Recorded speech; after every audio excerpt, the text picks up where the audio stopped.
Breaking news విభజన సమస్యలపై రెండు తెలుగు రాష్ట్ర ప్రభుత్వాలు వేగంగా ముందడుగు వేస్తున్నాయి. విభజన సమస్యలను 4 నెలల్లోగా పరిష్కరించుకునేందుకు రెండు తెలుగు రాష్ట్రాలు డెడ్ లైన్ పెట్టుకున్నాయి. ముందుకు త్వరగా పూర్తయ్యే సమస్యలను పరిష్కారం చేసుకోవాలని చూస్తున్నాయి. ఎంతకు ఏకాభిప్రాయానికి రాని వాటిని తప్ప మిగిలిన వాటన్నిటిని వీలైనంత త్వరగా పరిష్కరించుకోవాలని రెండు రాష్ట్రాల సీఎంలు డిసైడ్ అయ్యారు.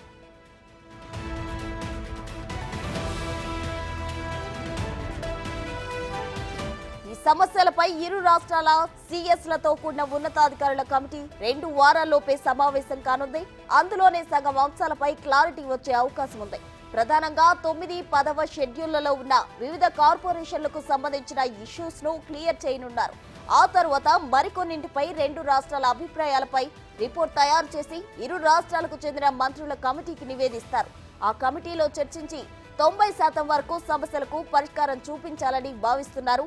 వచ్చే నెల పూర్తయ్యేలోగా ఉన్నతాధికారుల సమావేశాలు పూర్తయ్యేలా ప్లాన్ చేస్తున్నారు.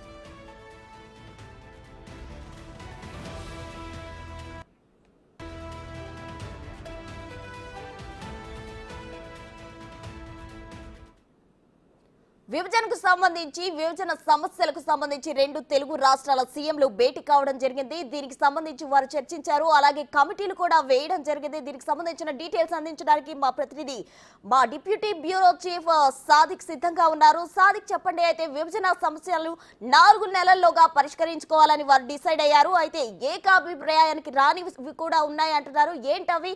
అవి ఎప్పటిలోగా క్లియర్ అయ్యే ఛాన్స్ ఉంది? ప్రస్తుతం ఇరు రాష్ట్రాల ముఖ్యమంత్రులు విభజన సమస్యలపైన సమావేశమైన సంగతి మనకు తెలిసిందే. ఆ తర్వాత ఒకటి ఉన్నతాధికారులకు ఒక కమిటీ, అదేవిధంగా మంత్రులతో మరో కమిటీ వేయాలని కూడా నిర్ణయించడం జరిగింది. ఈ మేరకు రేపో మాపో ఉన్నతాధికారుల కమిటీ వేయనున్నారు. ప్రధానంగా ఇరు రాష్ట్రాలకు సంబంధించినటువంటి ఆర్థిక శాఖ ముఖ్య కార్యదర్శులతో పాటుగా ఈఎన్సీ సంబంధించిన R&B ఈఎన్సీ అధికారులు కూడా ఇందులో ఉండే అవకాశం ఉన్నట్టు తెలుస్తుంది. సో ఈరోజు సాయంత్రం కానీ రేపు ఉదయం కానీ ఈ పూర్తి స్థాయిలో కూడా కమిటీ రావడానికైతే ఆస్కారం ఉన్నట్టుగా మనకు సచివాలయ వర్గాలు చెప్తా ఉన్నాయి. ఎందుకంటే 9, 10 షెడ్యూల్లో ఉన్నటువంటి సంస్థలు అనేక సంస్థలతో పాటుగా వివిధ ఇన్స్టిట్యూట్స్కి సంబంధించి దానిపైన కూడా అధ్యయనం చేయాల్సిన అవసరం ఉంటుంది. అంతేకాకుండా ఆస్తులు అప్పుల విషయంలో కూడా ఇంకా క్లారిటీ రాని పరిస్థితి ఉంది. గత ప్రభుత్వంలో ఎంతవరకు జరిగిన విషయం కూడా కొత్త కమిటీలకు కానీ లేక కొత్త ప్రభుత్వాలకు తెలియదు కనుక పూర్తి స్థాయిలో అధ్యయనం చేసేందుకు గాను ఈ కమిటీలు యుద్ధ ప్రాతిపదికన చర్యలు చేపట్టబోతున్నాయి. సో కమిటీ కాన్స్టిట్యూట్ అయిన తర్వాత పూర్తి స్థాయిలో అధ్యయనం చేసి ఏ కమిటీ ఏం చేయాలి దానిపైన కూడా పూర్తి స్థాయిలో చేస్తారు.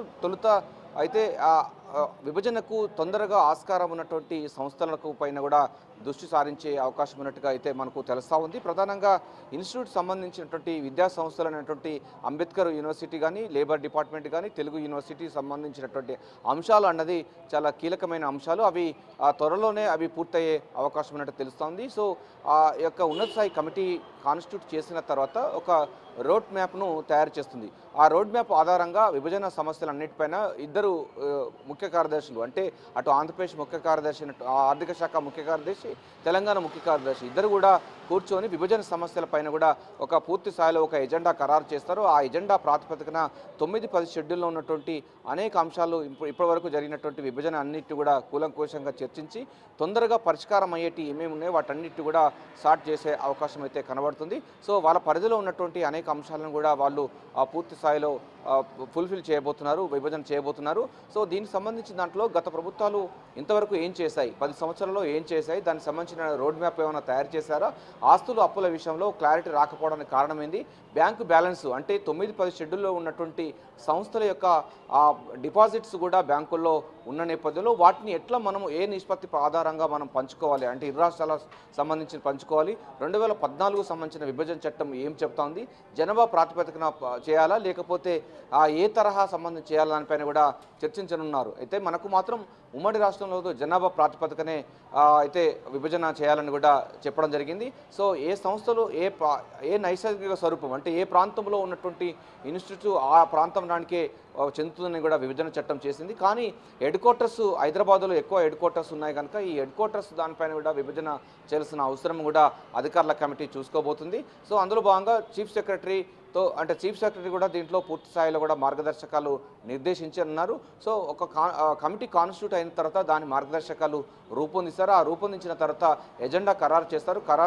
ఎజెండా ఖరారు చేసిన తర్వాత వారు చర్చలు కొనసాగుతాయి. సో అందుబాటులో ఉన్నటువంటి తొందరగా పరిష్కారం అయ్యేటువంటి అంశాలపైన కూడా చర్చించిన తర్వాత వాటిని పరిష్కరిస్తారు. ఇక ఇది పూర్తి స్థాయిలో కూడా మొత్తం ఆగస్టు 15 తారీఖు వరకు కూడా పూర్తి స్థాయిలో కూడా 2 కమిటీలు కాన్స్టిట్యూట్ కావాలని కూడా ఇరు రాష్ట్ర ప్రభుత్వాలు భావిస్తున్నట్టుగా తెలుస్తూ ఉంది.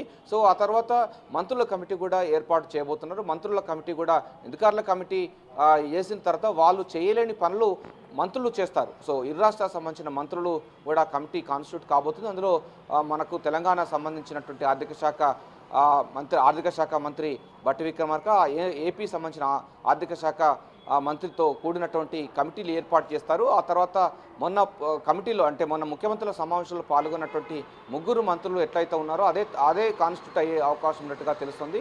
వారే ఉండే అవకాశం అయితే కనబడుతుంది. సో ఎందుకంటే వాళ్ళు డైలాగ్స్ మొత్తం కూడా పూర్తి స్థాయిలో కూడా దగ్గరుండి పర్యవేక్షణ చూస్తున్నారు కనుక వారికి మంత్రుల కమిటీ వేసే అవకాశం ఉంది. సో ఏదైనప్పటికీ దీంట్లో మాత్రం ప్రధానంగా అధికారుల కమిటీ నేడో రేపో కాన్స్టిట్యూట్ అయ్యే అవకాశం ఉంది. ఆ తర్వాత వాళ్ళు రోడ్ మ్యాప్ను నిర్దేశిస్తారు. ఆ తర్వాత 9-10 షెడ్యూల్లో ఉన్నటువంటి అనేక అంశాలపైన చర్చించిన తర్వాత వీలైనంత త్వరగా పూర్తయ్యేటి విభజన జరిగేటి దానిపైన కూడా ఫోకస్ చేస్తారు. ఆ తర్వాత మిగతా వాటిని కూడా దానికి సంబంధించినటువంటి ఎందుకంటే కోర్టులకు వెళ్ళే ఆస్కారం ఉంటుంది.